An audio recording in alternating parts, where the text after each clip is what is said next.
Nah, ketika manusia memilih kafir, itu haknya. Maka Allah berikan kebebasan sepenuhnya kepada manusia yang memilih kafir untuk menjalani kehidupan ini semau dia, semau hawa nafsu dia. Allah berikan kebebasan sepenuhnya. Silakan baca di dalam Al-Quran atau di dalam hadis Rasulullah SAW. Tidak akan pernah kita temukan satu ayat, satu hadis di mana Allah mengatur kehidupan orang kafir. Orang kafir diberi kebebasan sepenuhnya, mau berbuat apapun di dunia ini. Tinggal dia harus menanggung resiko pilihannya itu di akhirat nanti. Tapi kepada mereka yang memilih beriman, hilang sudah kebebasan ini sepenuhnya. Karena seorang mukmin dia dituntut untuk Islam. Akar katanya adalah aslama, berserah diri. Yang beriman kepada Allah, dia harus menyerahkan dirinya sepenuhnya kepada Allah. Sepenuhnya dia siap untuk diatur hidupnya oleh Allah Subhanahu wa Ta'ala. Tanpa lagi dia mempergunakan akalnya untuk bertanya, mengapa Allah wajibkan saya berbuat ini, kenapa Allah haramkan saya melakukan ini.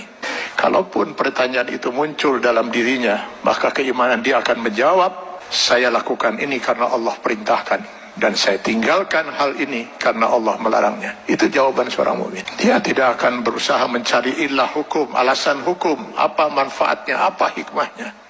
Karena keimanannya akan mengatakan, semua yang diperintahkan Allah pasti ada manfaatnya.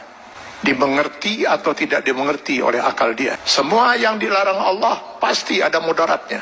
14 abad umat Islam tidak pernah mengerti bahwa dalam daging babi itu terdapat cacing pita. Cacing pita baru ditemukan di akhir abad 18 Masehi. Apakah umat Islam selama 14 abad itu makan daging babi? Tidak. Setiap yang dilarang oleh Allah pasti ditinggalkan oleh seorang mukmin. Maka seorang mukmin harusnya siap untuk mengislamkan dirinya secara penuh, secara utuh, secara kafah. Maka kepada orang yang memilih beriman itu Allah menyeru, ya ayyuhallazina amanu dukhulu fis-silmi kafah. Kalau memang kalian memilih beriman, masuklah ke dalam Islam itu secara kafah, secara utuh. Mengislamkan diri kita setiap detik, baik dalam hubungan hablum minallah maupun hablum minan nas. Itulah sebabnya Allah menurunkan 6.666 ayat Al-Quran, yang sebagian dari ayat Al-Quran ini dijelaskan oleh kurang lebih 5.000 hadis Rasulullah SAW. Kenapa harus Allah turunkan ribuan ayat Al-Quran dan ribuan hadis ini? Karena yang mau diatur hidup seorang mukmin itu bukan hanya sekedar sholat, saum, zakat, haji saja.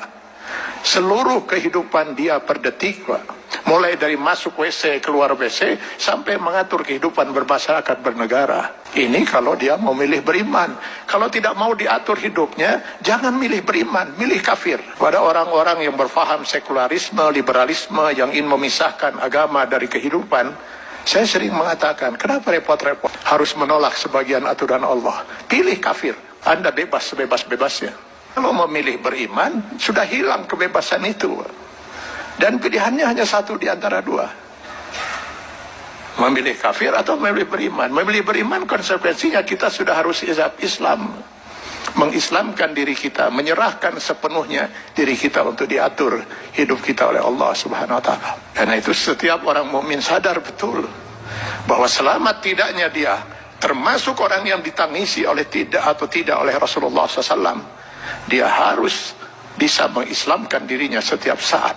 Karena yang nanti akan dimintai pertanggungjawaban di yaumil akhir bukan hanya sebatas sholat, zakat, saum, haji saja, tapi seluruh kehidupan dia per detik.